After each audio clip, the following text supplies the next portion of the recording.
नमस्ते दोस्तों, myself doctor Sachin Gangude from Jalgaon in Maharashtra. आज हम आपको फिर एक नए अनोखे अनुभव के साथ एक पेशेंट का अनुभव उनकी ज़ुबानी सुनाना चाहते हैं। इसलिए आज का जो वीडियो बहुत ही खास होने जा रहा है। क्योंकि इनकी जो दिक्कतें थी एक्चुअली क्या थी और वो कहाँ भटक गए थे, किस तरह भटके और कहाँ पहुँचे, और फिर से परमात्मा ने कहो या भगवान ने कहो किस तरह से उनको रास्ता बताया, ये आज हम उनकी ज़ुबानी उनके रिलेटिव्स के साथ हम बैठे हुए हैं और वो भी अपना अनुभव सुनाएंगे। उनको क्या क्या तकलीफ़ें थी, क्या था। पेशेंट का नाम है संगीता पाटिल। एक्चुअली जलगांव से मलकापुर कुछ ही डिस्टेंस पर है, तो वहाँ से वो आए हुए हैं। आज हम आपको उनका क्या तकलीफ़ें थी वो पहले हम जानना चाहेंगे। उनकी जो मिस्टर क्या नाम है आपका? महेंद्र ग्यार, ये इनके बड़े जीजा, ये है क्या बोलेंगे उनको, जावाई राजा, और उनकी बेटी भी है उनके साथ। ये दोनों पहले उनका अनुभव सुनाएंगे, फिर पेशेंट अपना अनुभव सुनाएंगे। तो आप बताएंगे महेंद्र जी कि उनको आपकी जो सास थी उनको क्या तकलीफ़ें थी, आप ज़रा बताएंगे क्या आपके अनुभव में है? उनका जो था मराठीत सांगतो की त्यांची हिंदी में बताइए, जैसे भी आएगा मुड़की मुड़की हिंदी, लेकिन वो चलेगा। उनकी सांस लेने में तकलीफ होती थी। उसको यानी थोड़ा सा भी चलना और की थकान महसूस होती। थकान महसूस होने से उनको चलने नहीं आता था, काम करते नहीं आता था। वो उनकी घर पे खेती काम करना तो उनके लिए ज़रूरी था, पर वो कुछ काम करने के लायक थे नहीं। तो इसे हमने जलगांव में डॉक्टर को दिखाया, उनकी तरफ भी इलाज किया, वो इलाज से कुछ भी फर्क नहीं गिरा। फिर हम साई सिंधु हॉस्पिटल जलगांव का सचिन गांगुड़े करके डॉक्टर के हमारे को एक थ्रू मेरे भाई की वजह से यहाँ पे उन्होंने ये सर से मिलाया और सर ने इनको MRI वगैरह रिपोर्ट करके यानी मसाज वगैरह करके 100% उनकी तबीयत ठीक हुआ है। उसके बाद हम आपका नाम क्या बताएंगे? वैशाली गैर, इनके बड़ी लड़की है। आप बताएंगे कि इनको क्या तकलीफ़ें थी, किस तरह से वो आए, क्या आपका अनुभव है, सुनाइए प्लीज़। उनको सांस लेने में तकलीफ थी और डॉक्टर को दिखाया, फिर भी उनको कुछ आराम नहीं हुआ। इसलिए हम, मेरे देवर है, उनको गोदरी में कैंप था, तो उस समय उनकी डॉक्टर सचिन गांगुड़े सर से मुलाकात हुई थी। तो मेरे देवर ने बताया कि मेरी सास को ऐसे तकलीफ हो रही है। तो उन्होंने बताया कि उनको ना, जो हमने एंजियोग्राफी वगैरह की थी, तो उनको वो तकलीफ नहीं है। तुम बाद में मुझे कैंप ख़त्म होने के बाद मेरे हॉस्पिटल में लेके आना, फिर बाद में मैं क्या तकलीफ है उनको अच्छे से समझाऊँगा। फिर हमने यहाँ आके सर से बात की, तो सर बोले कि उनका MRI करना है। MRI के रिपोर्ट में उनके जो मन का प्रॉब्लम था, गादी वगैरह चौकों, वो सर ने बताया। फिर 1 महीने की ट्रीटमेंट है, फिजियोथेरेपी, तो वो हमने की। उनको बहुत अच्छे से आराम मिला है, अभी अच्छे ठीक है। सुरुवातीपासून खूप त्रास होता। आम्ही शेतीचे कामं वगैरे करत होतो, त्यामुळे मला खूप प्रॉब्लेम झाले आणि त्याच्यामुळे आम्ही खूप दवाखान्याचा इलाज पण केला, भुसावळ, जळगाव, पण तरीसुद्धा काही हे झालं नाही। मग एक वेळेस जास्तच तब्येत हे झाली, छातीत दुखायचं, चमका निघायच्या आणि खूपच वेळ दुखायचं आणि मग त्यापासून मला असं चक्रासारखं व्हायचं आणि थायरॉइडमुळे असं एकदम सूज यायची मला। त्याच्यामुळे माझा असा दम लागायचं मला आणि मान पण दुखायची। मानेत मग गॅप सांगितला तर अगोदर, त्याच्यापासून मग त्याच्यामध्ये आम्ही MRI केला अगोदर, त्याच्यामध्ये आम्हाला ते कळलं आणि मग हे हात हात पाय त्याचे दुखायला लागले, सूज होती. अजून परत पाठीचे मणके ते छातीत चमक निघायची अगोदर स्टार्टिंगला. तर त्या छातीत चमक निघायच्या अगोदर असा दम लागायचा मला, इथून तर इथपर्यंत पण चालला जायना माझ्याकडनं. आणि त्याच्यामुळे असं छातीत दगड व्हायची, खूप त्रास व्हायचा. आणि अजून हे म्हणजे एकदम इथला त्रास होता मला की माझ्याकडनं असं धडधड चाललं, स्वतः चाललं जायना. असं हे घ्यावाला, टेका घ्यावाला लागे आणि तेव्हा माझ्याकडनं उठला जाईल. आता तसं काहीच नाही आहे. आणि असं बधीरपणासारखं लागत होतं. आता तसं नाही आहे. आणि असं चक्रासारखं व्हायचं ना, तर आता मला मोकळं लागतंय सगळं. हात मणका म्हणजे जे मुंग्या येत होत्या त्या पण बंद झाल्या सगळ्या. आता पायाच्या मुठा ते सगळं व्यवस्थित. सूज होती, कमरेमध्ये गॅप दुखत होतं, कंबर पायामध्ये सगळंच पायाचं हे झाले, टोंगे ते गाद्या, कमरेच्या गाद्या पण सरकलेल्या आहे. तर त्याच्यात पण मला आराम पडला. सगळ्याच आता प्रॉब्लेम सॉल्व झाले माझे. अजून काय त्रास होता तुम्हाला कमरेमुळे? असं बसल्यानं जायचं आहे माझ्याकडनं. बसल्याने जात होतं? हां, बसल्यानं जात होतं. अजून? आता माझ्याकडनं बसल्या पण जाते. अगोदर 10 मिनिट सुद्धा बसल्यानं जाय माझ्याकडनं. अच्छा, पाय सुजलेले होते हां, का? म्हणजे पूर्ण अंगावरती सूज होती माझ्या. पूर्ण अंगावर सूज? हां, पूर्ण चेहरा अंगावर. पण चेहरा पण दामसलेला होता. हां, आता तसं काही नाही आहे. हां. आता हलकं वाटतंय शरीर. पायाच्या नसा पण चोटत होते का? हां, असे म्हणजे पाय हे जे आहे ना, हां, कसे उभं राहून दाखवा मला, कसं दुखायची नस अशी असं म्हणजे पलटून दाखवा. इथून इथपर्यंत असं. इथून त्रास होता ना मला, हां. पायापासून ते पायापर्यंत. कुठून इथपर्यंत पूर्ण असं का? हां, पूर्ण. अच्छा, दोघं पायांमध्ये? दोघं पायांमध्ये असे गुडघ्या पण असं उठायला लागलं ना तर त्रास व्हायचा. म्हणजे काय व्हायचं गुडघ्यामध्ये? चमका निघत. करप निघायची, चमक करप निघायची. करप निघायची. दोघं गुडघ्यांमध्ये काय? दोघं गुडघ्यांमध्ये. अच्छा, आणि गुडघ्यांना. हे पण दुखायचे, हे सांधे दुखायचे माझे. हां, पूर्ण आणि स्ट्रेन हां. दुखायची. आणि बोटाचा पण प्रॉब्लेम होता? हां, हे बोटाचं पण असं होत नव्हतं. हां. तर आता असं होते.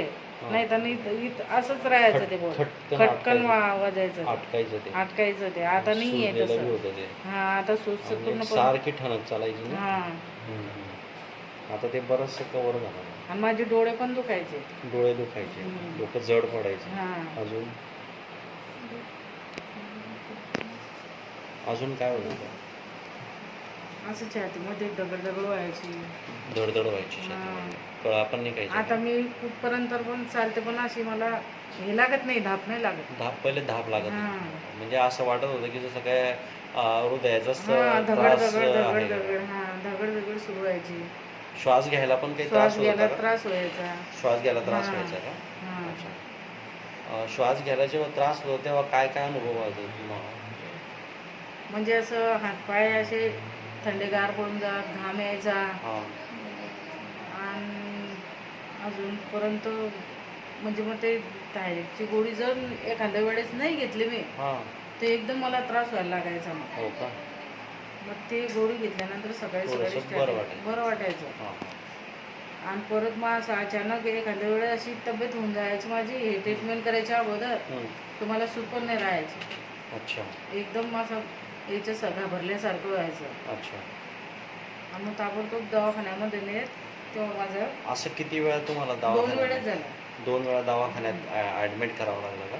हां, 2 वेळेस म्हणजे इथं पण झालं होतं हां. आणि याच्यापेक्षा घरी झालं होतं. हां. मग तिथे सगळे असे रडायला लागून गेले होते बा. कशामुळे? म्हणजे असं काय त्रास झाला होता की छातीत मला खूप दुखायचं. छातीत खूप कळा निघायची? हां, छाती दुखायची आणि चमका पण निघायच्या. हां. आणि त्याच्यामुळे मग असं एकदम हे वाटायचं की बा आता काही खरी नाही आपलं. हां. एकदमच त्रास आपण व्हायचा. राहतो का नाही बुवा असं? हां, एकदमच त्रास व्हायला लागला होता. अच्छा. म्हणजे आणि काही त्यावेळेस असं चक्कर पण यायचे? हां, असं चक्कर पण यायचे ना तेव्हा. कशा प्रकारचे चक्कर होते ते? असं नुसतं घाणीवाणी फिरायचं डोकं. अच्छा. हां. पुरं असं घर पण हां, गोल गोल फिरायचं का? गोल. अच्छा. अशा पद्धतीने तुम्हाला सगळा त्रास होता. हम्म. आज आपने दोस्तों, आज आपने देखा कि संगीता पाटिल मैडम जो है उनको बहुत सारी दिक्कतें थी, वो हिंदी बोल नहीं पाए, लेकिन मराठी में जिनको मराठी समझती होगी वो समझ पाएंगे। मैं कोशिश करता हूँ उनकी ज़ुबानी उन्होंने क्या क्या उनको दिक्कतें थी। हमने एक बार उनको 10-11 दिन हुए थे, उस समय हमने करीबन 16 पॉइंट्स लिखे थे। जैसे कि उनको बैठने के बाद ऐसे कमर जो है वो टाइटन हो जाता था, और जैसे उनको अकड़ जाती थी कमर, और दर्द वहाँ काफ़ी महसूस होता था उनको। उसके बाद उनको गर्दन में इतनी ज़्यादा तकलीफ़ थी, गर्दन जब दर्द करती थी तो उनके शोल्डर में, हाथों में चींटियाँ आना, और वो हाथों में चींटियाँ आने के बाद वो हेवीनेस आता था उनको, काफ़ी हाथ हेवी हो जाते थे। उसके बाद उनको चक्कर भी आते थे, वर्टिगो भी बहुत होता था। वर्टिगो इस तरीके से था कि उनको जैसे कोई उठा के पटक रहा हो और घर जैसे घूम रहा हो ज़ोर ज़ोर से, इस तरीके का उनको चक्कर था, वर्टिगो की तकलीफ़ थी। उसके बाद गर्दन से लेकर के थोड़ा सा पीठ की तरफ अगर उनको दर्द बढ़ जाता था, तो वहाँ से लेके, पीछे से लेके तो चेस्ट तक उनको ऐसे ही दर्द महसूस होता था, खिंचाव होता था, दबाव पैदा होता था, जैसे चेस्ट पे कोई बहुत बड़ा वज़न रखा हो, इस तरीके से उनको दिक्कत आती थी। और उस समय उनको पसीना बहुत आता था, सांस लेने को तकलीफ़ होती थी। अगर वो कहीं जाते थे 10 कदम, अगर जैसे जैसे कोई दुकान पर कोई चीज़ लेने जाते थे, तो उस समय भी उनको चलकर आने के बाद ऐसा महसूस होगा कि जैसे बहुत ज़्यादा किलोमीटर चल के आए हो, या उनको दबाव बहुत ज़्यादा पैदा होता था, चलना बड़ा मुश्किल हो चुका था उनका। उसके बाद उनका जो राइट हैंड जो था वो काफ़ी दर्द रहता था राइट हैंड में, और जो लेफ्ट था वो भी दर्द था। अभी करीबन वो 99% कवर हो चुके हैं। उसके बाद ऊपर वाली जो पीठ होती है, वहाँ से इतना दर्द उनको होता था कि चेस्ट में वो जाता था, और उनको लग रहा था कि जैसे हार्ट अटैक आ रहा हो। वो सिम्टम कुछ इस कदर थे कि जैसे हार्ट के पेशेंट्स को होते हैं। उस दौरान उनको एक ऐसा हॉस्पिटल जो लोगों की सेवा में उपलब्ध है जलगांव में, तो वहाँ उनका जाना हुआ, और वहाँ एक हार्ट के जो डॉक्टर हैं स्पेशलिस्ट, उनसे उनकी मुलाकात हुई। वहाँ उनका ईसीजी कराया गया, और वो ईसीजी ईसीजी हम आपको दिखाना चाहेंगे। तो वो ईसीजी उन्होंने निकालने के बाद ईसीजी नॉर्मल निकला था। नॉर्मल ईसीजी आने के बावजूद उनकी ट्रीटमेंट जो थी वो हार्ट की चली कई दिनों तक। और हाल ही में एक ईसीपी करके हार्ट के पेशेंट्स के लिए एक मशीन निकली हुई है, वो ट्रीटमेंट लेने की सलाह उनको दी थी। उसके बाद धीरे धीरे पूरे बदन पर उनको स्वेलिंग आ गई, और कमर में भी उनको बहुत सारे गैप्स थे, और वो गैप होने की वजह से उनकी स्लिप डिस्क की प्रॉब्लम काफ़ी बढ़ती गई, और वो बढ़ने के बाद उनको साइटिका का भी सामना करना पड़ा।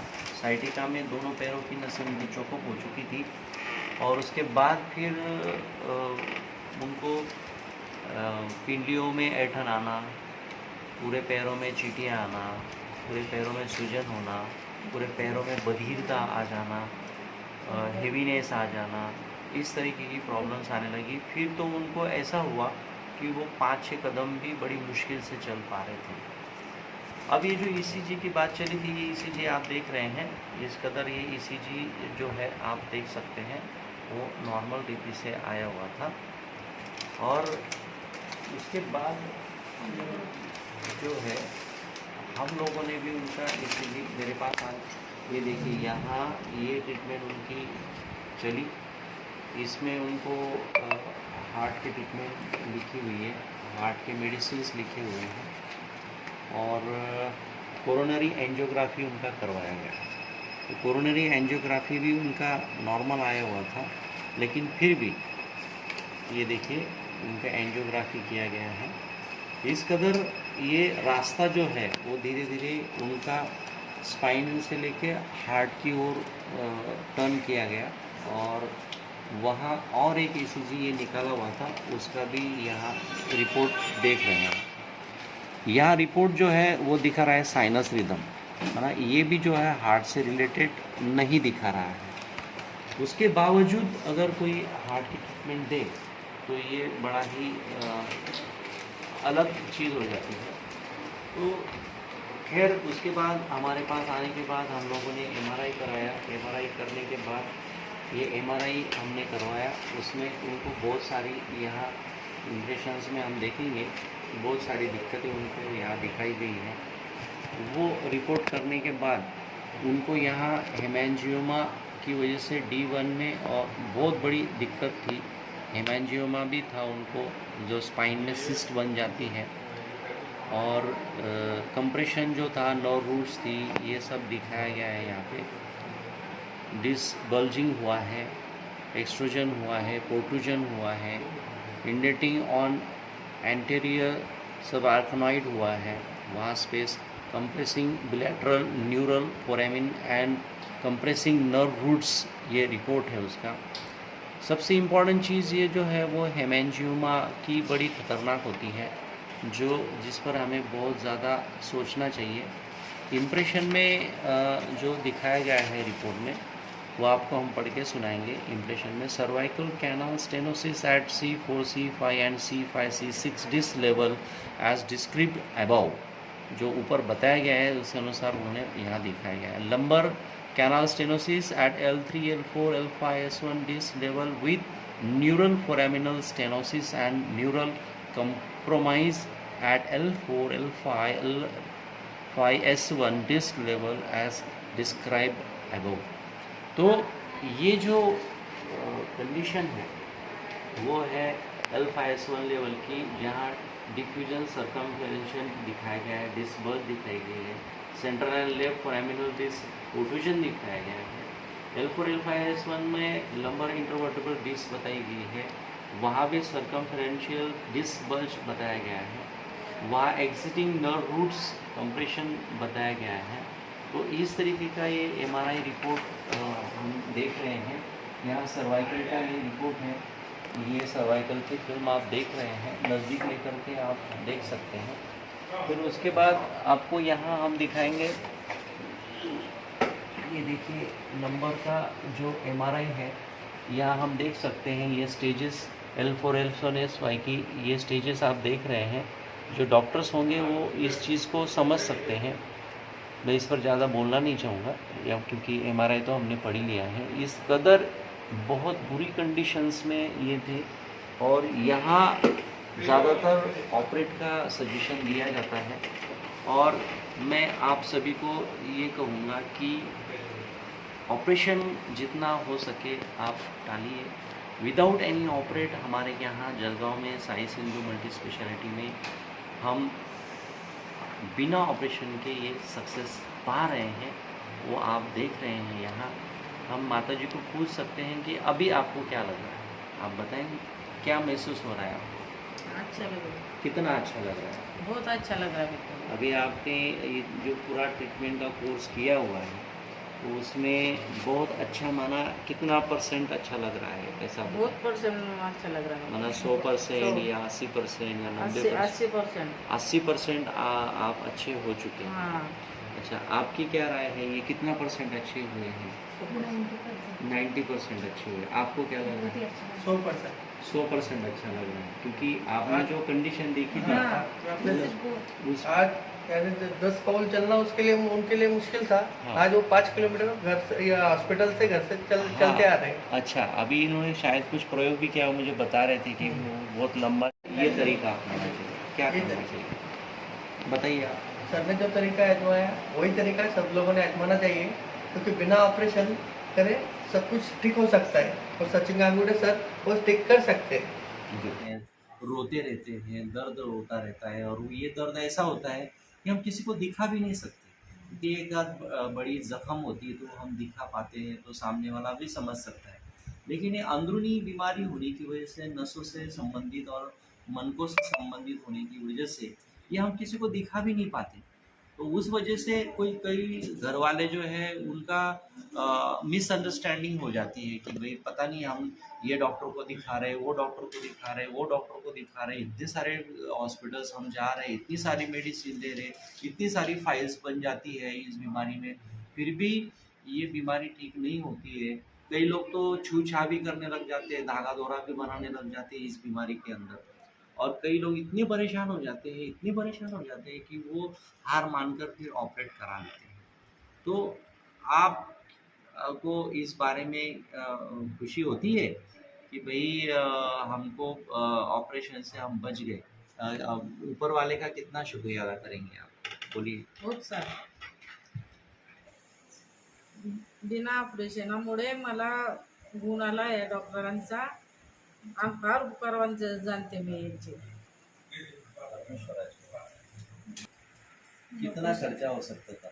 बहुत सारा ऑपरेशन करके तो बहुत खर्चा हो सकता था, लेकिन सर ऑपरेशन करके ठीक होगा कि नहीं होगा इसकी भी कोई गारंटी नहीं है। फिर अभी उनको थेरेपी करके बहुत अच्छा लग रहा है। थेरपी नहीं है ये? ऑपरेशनमुळे खूप काही खर्च झाला असता आणि फिजिओथेरपी ऑपरेशन ट्रीटमेंट, ह्या ट्रीटमेंटमुळे आणि बिना ऑपरेशनमुळे आम्हाला एवढा आराम पडलेला आहे आता.